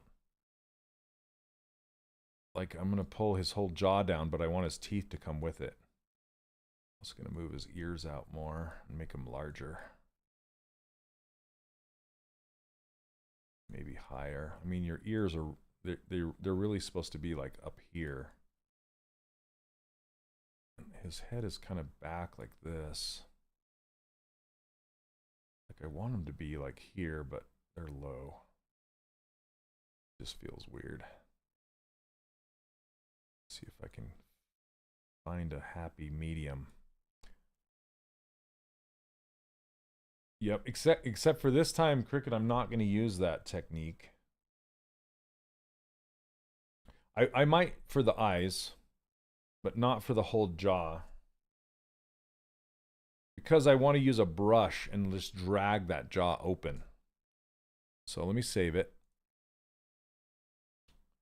Let's call it Goblin 2. Oops. 2. Okay. So all I'm going to use is the T-Pose Master.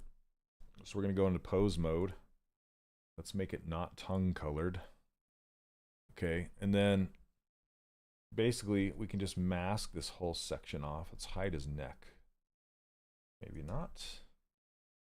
Let's do auto groups. Now you can group stuff in T-Pose Master, but you don't want to weld anything. You don't want to you don't want to use any curved deformers or anything like that because it'll mess it up. It'll mess up the relationship. Okay.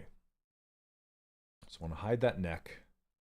And then I'm just going to move, I want to stretch this mouth out and move it down a little bit more. So I can use mask lasso. Just kind of lasso around this. Okay, make sure I didn't get the tongue accidentally or the ears or anything weird. Then just hit blur a bunch of times. Blur, blur, blur. Invert that mask. Yeah, perspective's okay. I actually want it on. But thanks for that.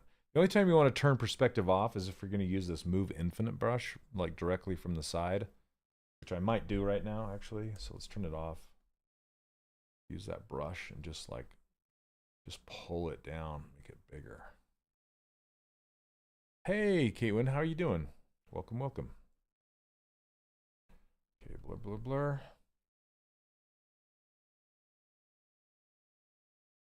That's feeling better. Okay, now this is a regular move brush. Just want to, whoops. Let's get some symmetry on. Just narrow this. I want the bottom of the mouth wide, but not the jaw itself.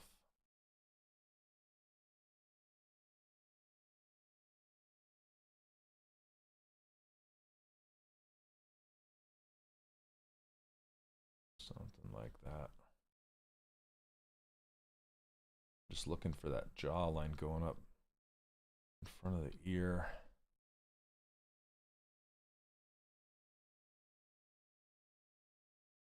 Yeah, so in pose mode you can move a lot of things at one time. Okay, so now I can go back, T-pose to sub T. You'll see it like the adjustments. And that's it. So T-Pose Master isn't just for posing. You can do large edits with it, which is cool.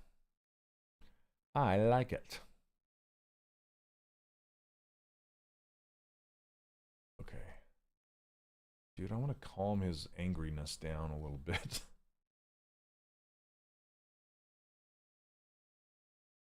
Just looking a little too frustrated with the situation.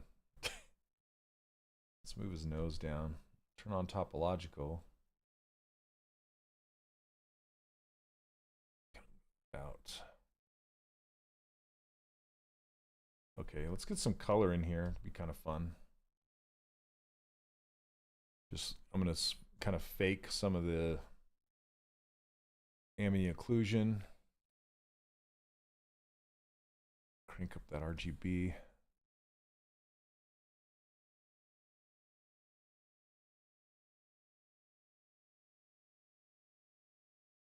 It's gonna be fun. I want to sculpt.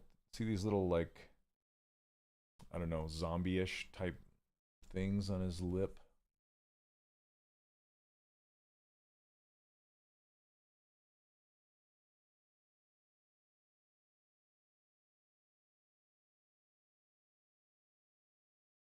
And again, I give away this user interface for free if you guys want it.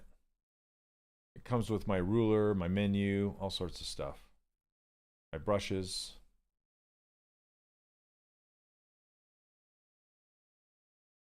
When you're selecting color from your image, you got to make sure you have your spotlight ring showing. He just needs a Snicker bar. I'm so hungry right now.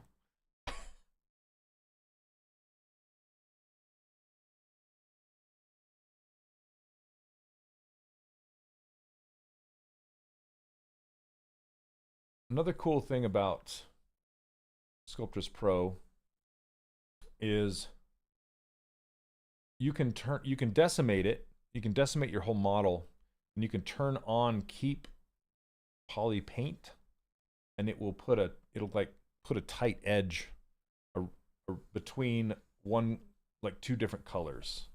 It'll try its best to keep the polygons dense where the color changes. So basically, hey Ika, how are you doing? Glad you could join us. So see how it's kind of chunky monkey through here? Basically what I can do is turn on Sculptris Pro and go a little more dense with Sculptris right here. Just turn it down. So let's test the density. It's about that dense now. Okay, and then when I use a higher density, it's going to give me a tighter color along here, which is awesome. It's not perfect as if you were going to paint it super nice, but it's pretty dope. Where do I get the UI and brushes? At 3dcharacterworkshop.com.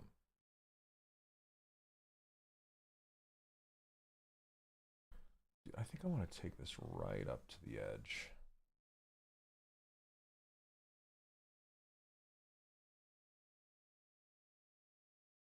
There we go. Yeah, we can't post links on YouTube, so you kind of have to type it in manually. Manuel. I'm going to try something while I have this here. Turn off symmetry and just use carve. I'm going to give myself some more density. A way that you can give yourself some density without adjusting the surface is, I'm going to turn on symmetry for a second, is with Sculptris Pro, you can use the smooth brush, just turn Z intensity all the way to 0, and then it will add geometry without doing anything to the surface. So it's just giving you more density to work with without smoothing it out, you know? Pretty cool.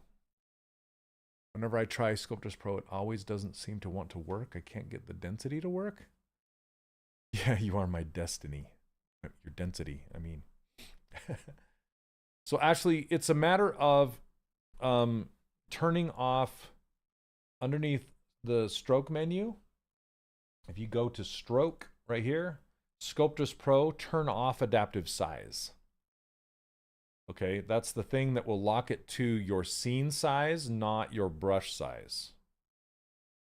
You're probably fighting against that. I wish it was scene adaptive off by default, but it's not. Yeah, that's the key. That's the goal. And then if you have my interface, I have the ability to adjust the subdivision size right here. But you can find that under brush stroke subdivide size, and you can put that out on your own interface if you don't want to use mine.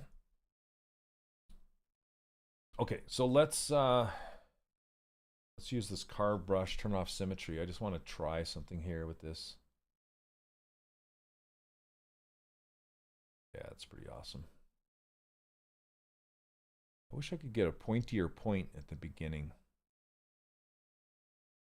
Yeah, that kind of works. Oh, I like it a lot. Curious if you can fill a mask selection with a color.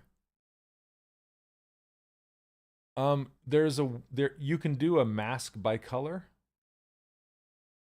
Hey, Justin, try restarting YouTube.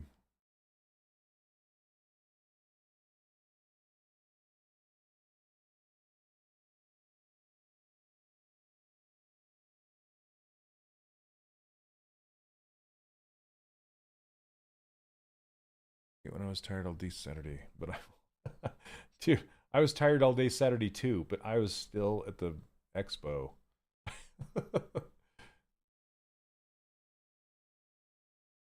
I can't keep up with the kids anymore.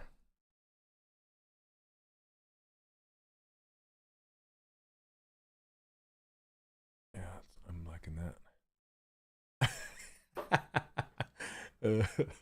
No, that was my complaint, not calling him out. I was wishing I was back home.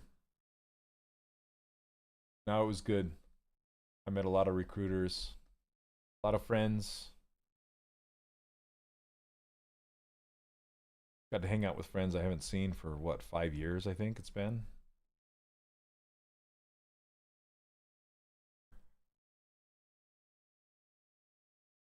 Set the quality manually of what?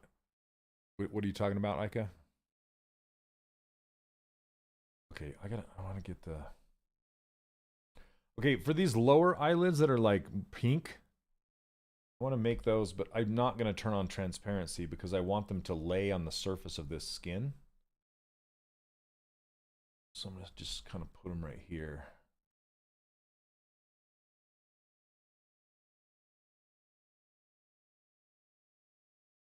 Okay, draw size 1. Split unmasked points. Did it not give me mirrored?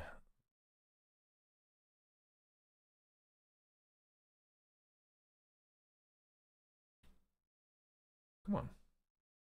Did it not split it off? It did. Okay. Mirror and weld. There we go. Restart and set to 1080. Oh, it was on auto. There you go. Oh, the YouTube video quality. Got you. Okay.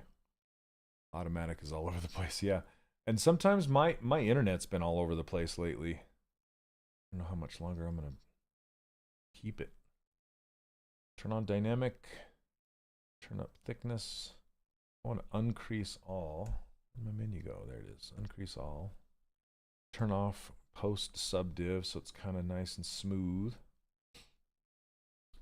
And then just kind of tweak it. Lay it on the face like a tired caterpillar. Flattened all out. Why is my symmetry not on? Come on. Mirror. Mirror and weld and turn on symmetry. There we go. Did you get to check out Dreams? I did. Leonard, did I tell you I went to Aaron Blaze's thing? So if you guys don't know who Aaron Blaze is, which you should, he's an old school 2D animator from Disney Florida Studios. And Procreate reached out to him to play test or test. I say play test because I come from the game industry. To test Procreate Dreams, which is basically a new version of Procreate that allows you to animate. And it has all these animation tools. You know what? I'm going to apply this so I can get rid of the lower subdivision levels and Sculptris Pro it. Gotta turn up my smooth now. There we go. Okay. That's what I wanted. All right. Only for 15 seconds. That's not enough time. So, anyway, I went to his talk on his demonstration of Procreate Dreams, and if you haven't seen it yet, you should go find it. It's this little, he did a demo, this little animated short. He started the demonstration by showing a scene that he had worked on from Beauty and the Beast back in the day. They said took a small army to make over 3 months. It's like, I can't remember how long it was. It wasn't very long. Took a whole team of people to do it. And he did this short, just him and this other person that would help him color the frames. And then another guy that did the music for it. So that part of it didn't really count because it was the music, you know? I mean, not that the music doesn't count, but as far as like how long it took. I'm going to apply the thickness, and if you want to ever do that, what you can do is turn down the subdivision levels, because dynamic is kind of a double functioning thing. It has subdivisions and thickness. I only want to apply the thickness but not the subdivision levels, so I turn those down, hit apply, hit dynamic, turn thickness down, and turn the subdivisions back up. And now it should be nice and smooth. And I can set the edge crease level like to 2, and it'll make it smoother. That's better. Okay. Get some more color in here. Gonna have to buy an iPad. Oh my goodness. I want to wait for... It's 2 a.m. Where are you at?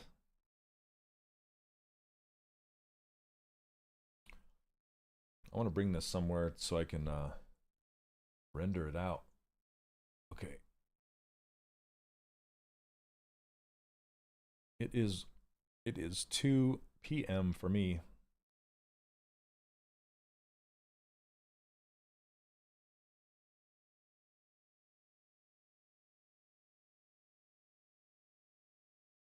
Just going to shape these eyes a little bit.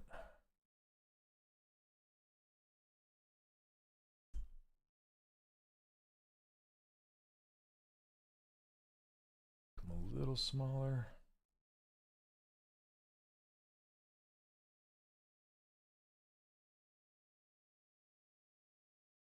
Sorry, I'm just focusing for a second so I can try and get this right.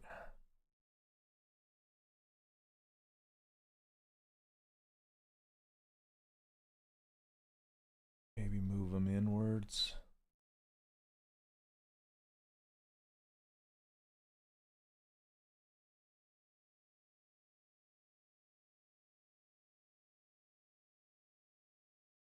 It's pretty tricky to get.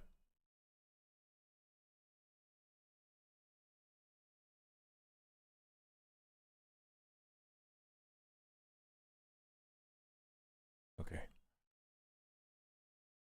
So anyway, yeah, Aaron was showing these the Procreate Dreams demo, and even as a 3D guy, I'm super jazzed on it. I want to play with it.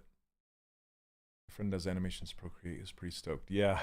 I mean, it gives you all of these extremely good animation tools. Like you can put like he said you can put a looping cycle in a group, and then you can take that group and then record yourself real time, and like say if it's a flapping bird, for example, you can have the flap inside of a group, so you can animate the cycle, the flapping cycle, and then you can take that group and hit record, and then with your finger you can like fly the bird around the screen and scale it up and down while it's flying, you know, and then just hit stop and then it's like recorded. So you don't have to sit and animate it. Love it.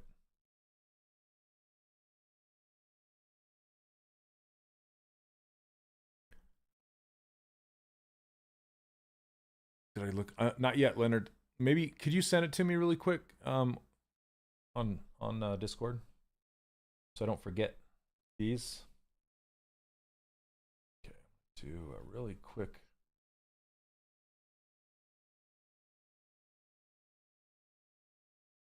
Getting symmetry.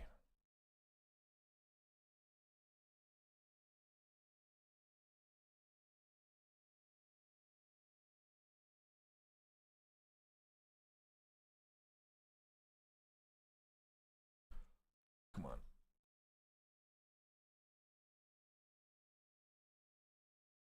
Okay, thanks.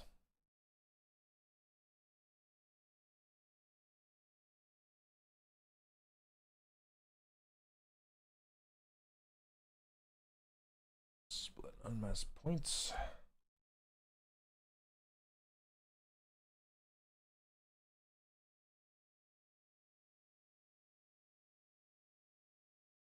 Let's uncrease all this.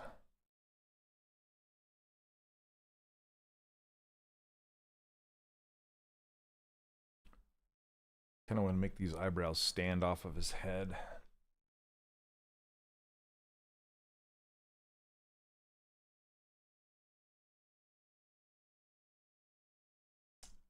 Hey, how's it going? Welcome, welcome.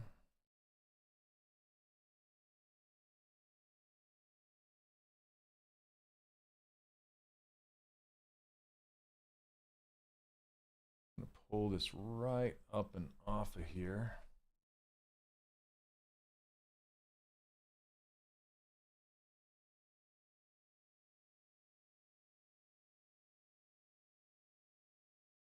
So much nicer just editing this thin piece of geometry rather than trying to fight with a double-sided thing.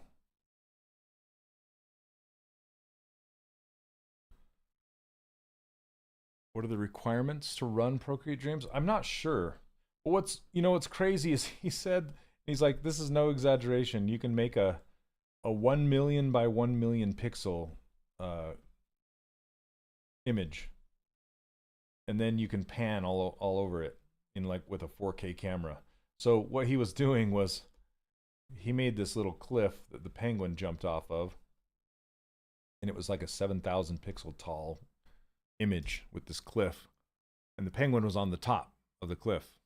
And he had the camera up there. And as the penguin jumped, he like panned down all, you know, just and back up the cliff. So he used it as it's, so you didn't have to do any tricks really. It's like just pan up the whole cliff.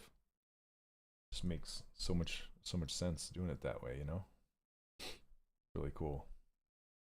Couldn't imagine having a whole scene that you can like, you know, how like on the old Flintstones of Hanna-Barbera, how they would, you know, run past the same lamp like 10 times.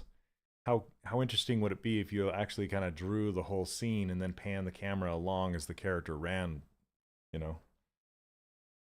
And then you could have different bits that pass in front to do like parallaxing. Hey, what's up, Jesse? How you doing, man?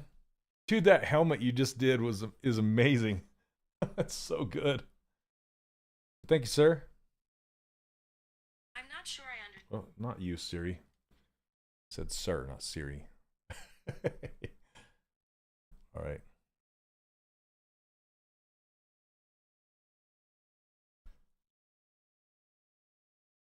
Yeah, it looked huge. Hey, Painted Dragon, how you doing? Welcome.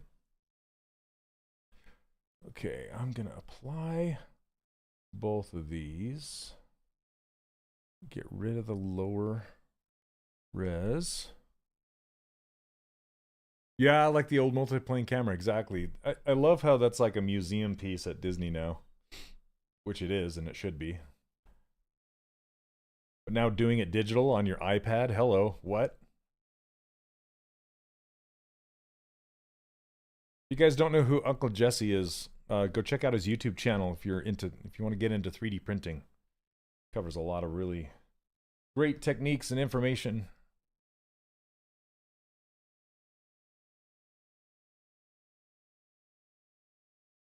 I'm just using the snake hook brush to pull a few of these hairs out.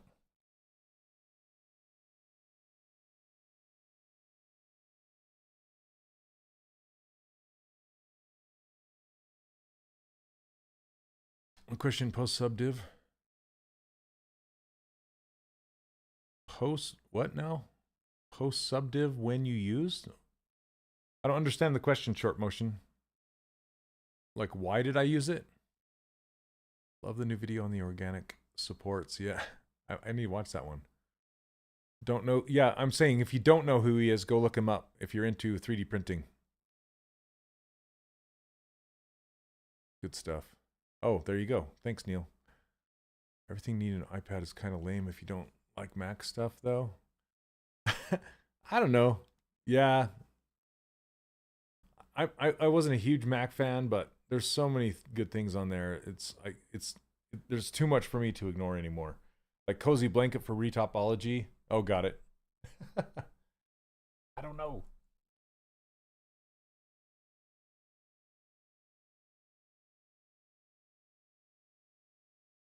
Okay. Yeah, next year for iPad, like ZBrush maybe. ZBrush has been announced to come out on iPad. Super excited about that. Okay. Let's get back in here and color some more. I'm not liking this eye socket. I need to clean it up. What is the post subdiv tool used for? Okay, got it. So, yeah, Uncle Jesse, I'm really excited for that one. Okay, so really quick demo for you. Let's say I'm just going to make just a thing like this. This is just using the Topology brush. Like say I don't know what this is. It's just a piece that like an eyebrow or say this this lower eyelid, something like that, right? Basically, if I go to draw size 1, which will make it single-sided, click on the surface, and then I click on split unmasked points, which will split anything that is unmasked into its own subtool. So I'll click on that, and then it puts it in a new subtool right here. So it's by itself. That's all that's in here. Okay, so now if I turn on dynamic subdivisions, it's going to add subdivision levels. Okay, you can see it right here, 2 subdivision levels. Now if I add thickness, it's going to add thickness. You can see the thickness right there. Okay, now if I turn off the creases, it's got creases all the way around it. That's what's giving it that hard edge. If I say uncrease all, it's going to make it look like this, which is most of the time that's not what I want. So dynamic has 2 different functions. It has subdivisions and it has thickness. And if you guys are coming from the Blender world, and there's modifiers, and there's a modifier stack, or 3D Studio Max, where they have a modifier stack. And the order in which you put those modifiers matters, right? So since this is doing 2 functions, basically this is like flipping the way the stack is happening. So if I turn that off, it's doing the subdivisions first, then the thickness. Otherwise, it's doing the thickness and then the subdivisions. So that's what that button does. It just kind of flips the order in which it happens, if that makes sense.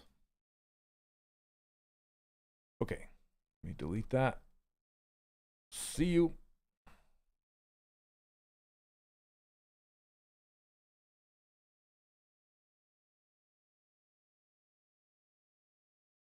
Okay, I'm gonna turn off sculptris. Never knew that. Yep.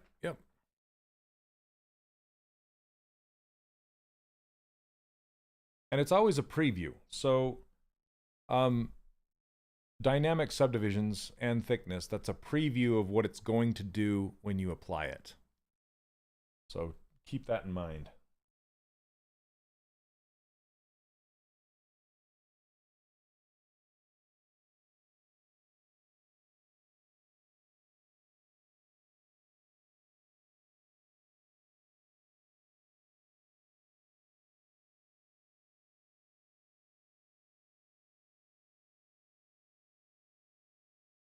I know he doesn't have a neck, but he's got a neck.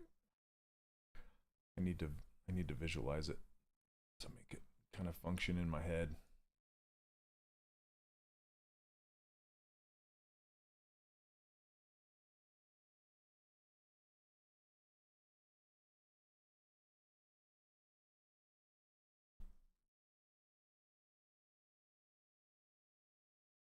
All right, I should be done by now, but I'm still going for a minute. Okay, I'm gonna get close in here and just try and isolate just the nose. This looks really funny. This is gonna be like the thumbnail of my video, I'm sure. It likes to grab stuff like this. Look at that. There's a Halloween for you.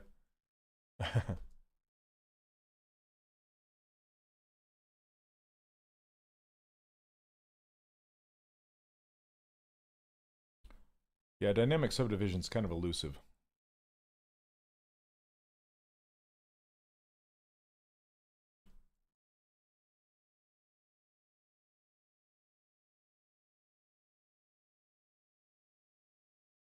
Let's get some paint up in here.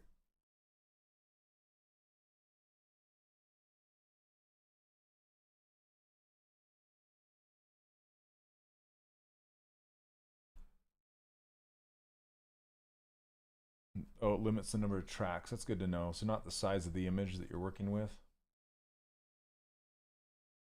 Because whatever Aaron was using, he didn't say that he hit any limitations that he could see.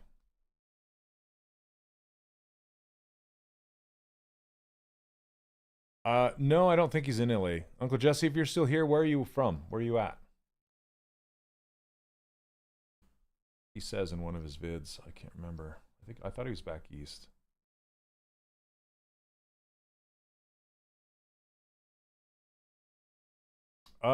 It was no, it was private in that you had to be at the Lightbox expo to watch it. But I think he talks about it a lot on his streams.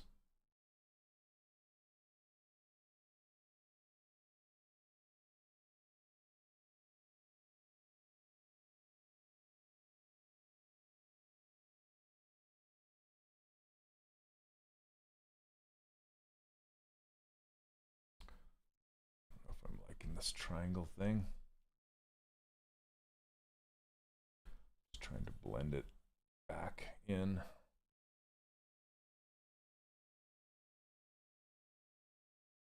I really wish that this Polypaint would blend a little more. Hopefully someday it will.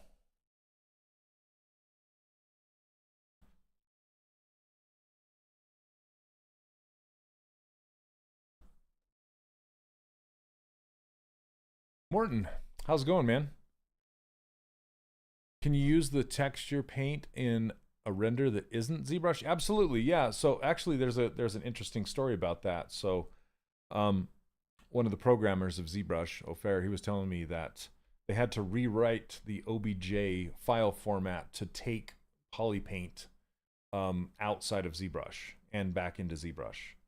So, yeah, if you can take it over to a lot of rendering engines that will support.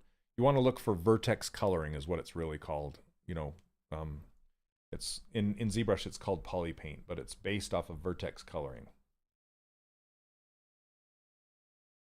Actually, pull this up. Let me see.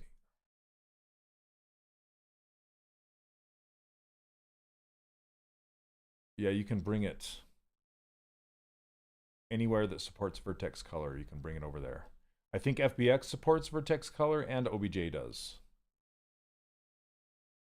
And you can just export it out right here. This export right here, this is an OBJ. And then to do an FBX, you have to come over here to the FBX import export under plugins. You'll actually find it under here. On my interface, I hide my plugins over in this side shelf.